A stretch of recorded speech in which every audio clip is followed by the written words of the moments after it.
Bonjour, je suis Jean-Bernard Prime, directeur général de Chemin d'Espérance. Chez Chemin d'Espérance, dans nos maisons, nous avons l'ambition d'accompagner la vie jusqu'au bout. Et cette année, ce fut particulièrement dur, particulièrement douloureux. À la cohorte habituelle de décès, nous avons eu à déplorer en plus les décès de la Covid et les décès de la solitude. Nos équipes ont fait le maximum pour accompagner ces personnes âgées, ces défunts. Nos équipes ont fait preuve de trésor d'imagination, de générosité, pour être au plus près de chacun. Certains ont pu estimer que nous n'en faisions pas assez. Mais sachez qu'avec les mêmes moyens, nous avons dû faire face à l'indicible. Nous avons dû faire face à l'inédit. Nous avons dû inventer chaque jour de nouvelles techniques, de nouvelles méthodes pour faire face à cette situation totalement non préparée. Alors pour ces défunts, pour tous ces défunts, et plus particulièrement pour ceux qui n'ont pas eu d'adieu, pour qui on a eu des adieux trop rapides, nous voulons, comme chaque année, faire un temps de mémoire. Habituellement, dans les maisons de Chemin d'Espérance, à l'époque de la Toussaint, nous invitons les familles des défunts à venir partager un moment de souvenir, un moment pour partager la mémoire de ceux qui sont partis. Nous nous réunissons, nous partageons des photos, des anecdotes, et puis pour ceux qui le souhaitent, nous prions ensemble. Cette année, nous ne pourrons pas ouvrir grandes nos maisons parce que nous devons protéger toujours et encore ceux qui y habitent. Alors, nous ne voulons pas renoncer pour autant. Nous avons décidé, à travers cette vidéo, de rendre hommage à tous les défunts de l'année, et puis nous vous invitons, pour ceux qui le souhaitent, à participer sur notre chaîne YouTube à la messe qui sera célébrée le jour des défunts, le 2 novembre, par Monseigneur Marseille, évêque auxiliaire de Paris, à 11h. Aidez-nous, faites avec nous la conviction que la mort n'aura pas le dernier mot. Merci. On a eu, je crois, 4 ou 5 décès en début du confinement. Je pense personnellement que c'était à cause de l'isolement. C'était des personnes qu'on venait beaucoup voir avant le Covid et qui se sont retrouvées un peu seules du jour au lendemain. Et je pense que ça n'a pas aidé. Je crois que cette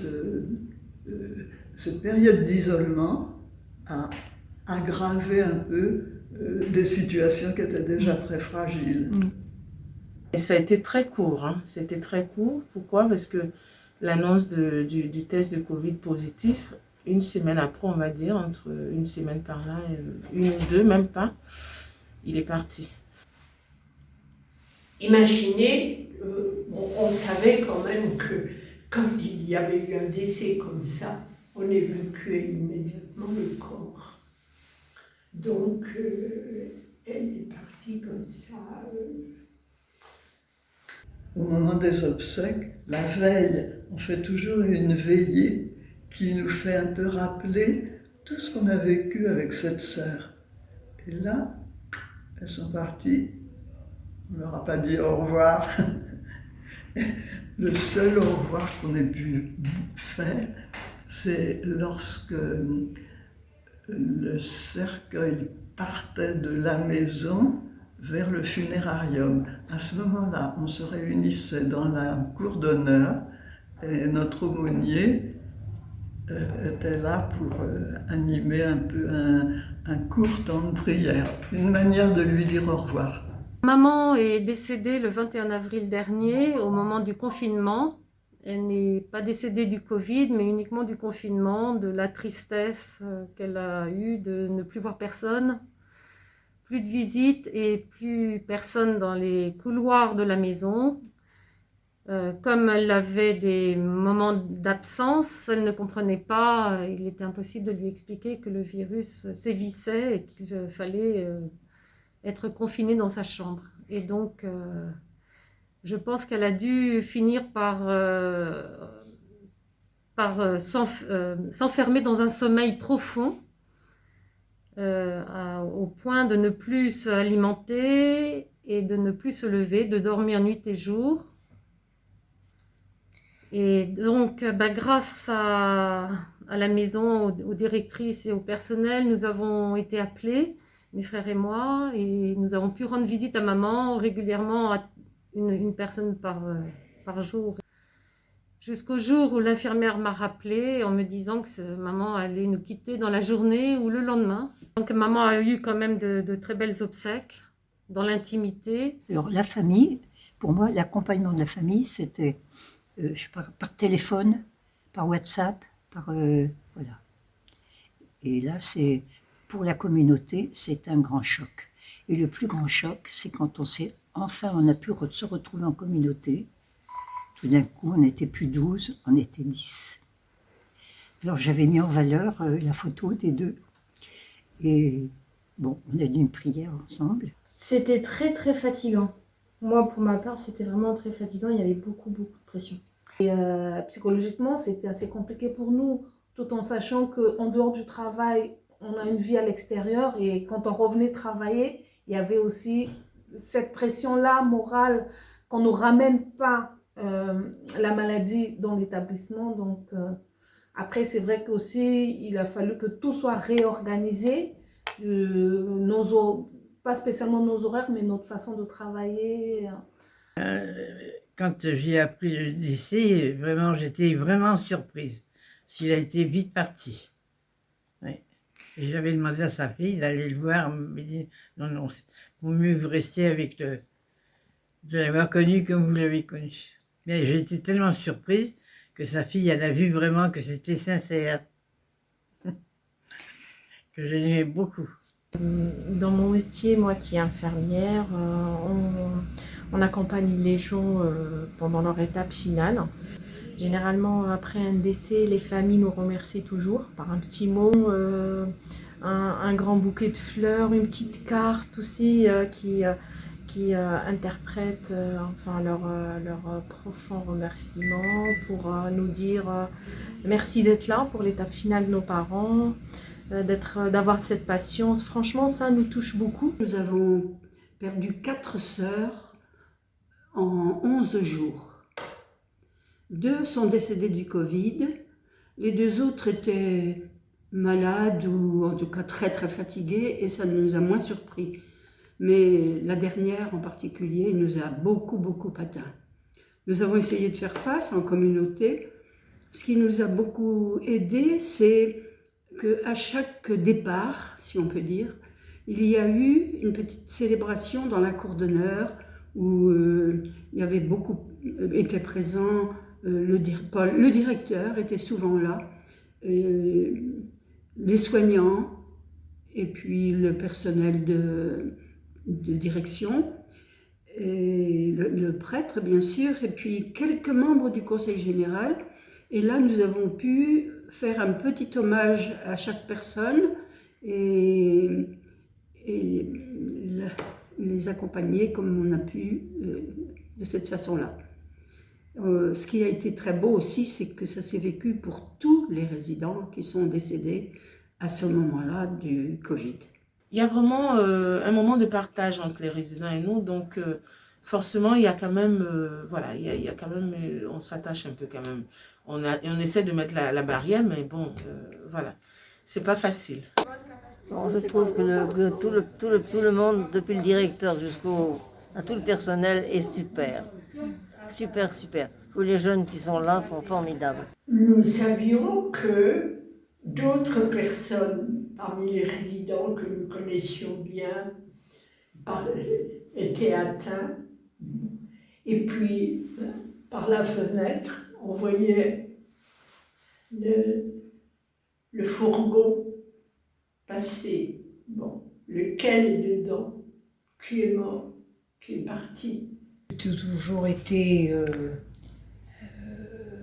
attachée à la laïcité parce que j'y crois, etc. Et je crois que les copines que je me suis fait le plus facilement ici, avec pas mal de religieuses. C'est quelque chose quand même, il y a des liens qui se créent. Un résident qui était très attaché par une sorte de poupée qu'elle avait faite, mais elle avait faite elle-même avec de la laine. Elle aimait beaucoup cette poupée-là et malheureusement, elle n'a pas pu partir avec. C'est arrivé déjà avec une sœur qui est partie avec un de ses nounous qu'elle aimait beaucoup, qu'elle était très attachée. Et c'était un moment très émouvant dans la résidence, quoi. Je dirais que le plus grand accompagnement que j'ai eu à vivre, c'est l'accompagnement d'une dame très âgée. On avait demandé qu'elle puisse recevoir l'onction des malades. On est allé, alors j'y suis allée avec une autre sœur. On était deux ensemble, on a prié. C'était très beau parce que elle, c'est une dame qui a je ne sais pas combien d'arrière-petits-enfants. On avait mis la photo des arrière-petits-enfants près de la grand-mère. On a vu des gens partir trop vite, alors qui marchaient, qui parlaient bien la veille ou l'avant-veille, ils partent trop vite. J'ai eu ma sœur, une sœur le samedi matin. Je lui téléphone parce que nous, on communiquait que par téléphone. Je lui dis comment vas-tu? Elle dit j'ai la tête qui tourne. Et après, elle est donc décédée dans la nuit. Donc c'est quelque chose de très très brutal. Et moi je pourrais dire qu'il y a des répercussions, il y a eu des répercussions dans la communauté. Parce qu'on la voyait toujours se promener, on disait « Guylaine, tu n'as pas le droit de te promener en ce moment, c'est le Covid ». Elle se promenait, bon voilà. Et donc on ne l'a pas revue. Et pour les obsèques, on n'avait pas le droit d'aller, on n'avait pas le droit. Donc c'est le curé de la paroisse qui a accepté. Alors lui, il a accepté d'aller bénir le corps. Et pendant ce temps-là, un autre prêtre qui venait toujours avec nous a voulu dire la messe par WhatsApp. Et on a pu avoir la messe avec le monsieur et la dame qui accompagnaient cette sœur-là, d'habitude, les bénévoles. Et on a eu une messe ensemble. Et aussitôt la messe, le prêtre est parti au cimetière et Guylaine a eu au moins la bénédiction de 2 prêtres. Et pour que nous soyons présentes à ça, ils ont pris des photos que j'ai pu reproduire pour les donner à mes sœurs. Comme dans toute crise, heureusement, quand on fait le bilan, on essaie de trouver des éléments positifs, ça nous aide. Donc je crois que ce qu'il y a eu beaucoup durant cette crise, c'est une véritable solidarité, à la fois en interne, de la part des professionnels, et puis on a aussi eu la chance de bénéficier de beaucoup d'élan de solidarité de la part de l'environnement extérieur. Et je crois que ça, c'est quelque chose qui a été extrêmement important pour nous soutenir et nous aider à passer cette étape. Effectivement, on a eu la chance d'être très très soudés pendant cette période-là. Pendant cette période, nous avons bénéficié de la présence et de l'aide des soignants, mais aussi d'un certain nombre de bénévoles qui sont venus pour aider, pour accompagner, pour sortir dans le jardin les personnes qui ne le pouvaient plus. Et vraiment, ça a été quelque chose d'extraordinaire. Bon, et puis j'ai apprécié effectivement la délicatesse de tous ces petits jeunes qui sont venus nous aider, être attentifs. Bon. Alors, ce qui m'a le plus, c'est sentir le poids que ça représentait pour la direction. Là, on a dû œuvrer tous autant que nous sommes pour aider les matins pour les petits déjeuners, les repas, tous les jours avec l'animatrice, le psychologue, nos collègues du Prisme, Pôle Ressources, et les 2 services civiques ont proposé tous les jours d'aller voir les résidents dans leur chambre, leur rendre visite, savoir s'ils avaient des besoins. On avait des grands chariots adaptés avec des petites friandises quand même pour le côté un peu plus douceur. Des jeux, on avait de la lecture, des journaux. Voilà, on s'est un petit peu adapté, on a adapté un petit peu ce chariot à tout un chacun. Les résidents, ne restaient pour les repas, sortaient de leur chambre, donc ils pouvaient parler de chambre à chambre. Alors déjà ils se voyaient. Il faut rendre hommage aussi au personnel qui est très très sérieux sur ce plan-là. Évidemment, cette période a été difficile parce que tout à fait au début, il fallait rester dans les chambres, il ne fallait pas bouger. Donc, mais il faut penser que nous étions tous comme ça et c'était quand même difficile. L'équipe a fait, je ne sais pas comment dire, elle a été très présente, très proche des familles. Enfin, je tire mon chapeau à l'équipe parce que Enfin, ils ont été tous formidables. Je suis émue. Du coup, on œuvrait aussi avec les familles, c'est-à-dire que dans un premier temps, on faisait les appels, juste téléphoniques, et puis visio. Donc on avait un emploi du temps assez chargé. Tous les jours, on avait des créneaux adaptés aux familles et aux résidents.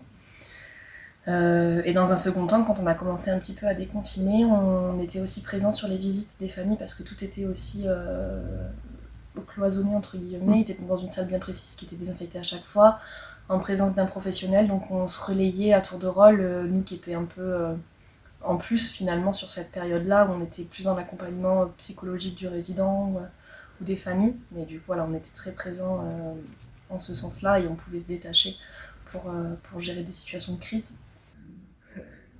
On ne devrait pas se plaindre parce qu'on a quand même été très bien sécurisés.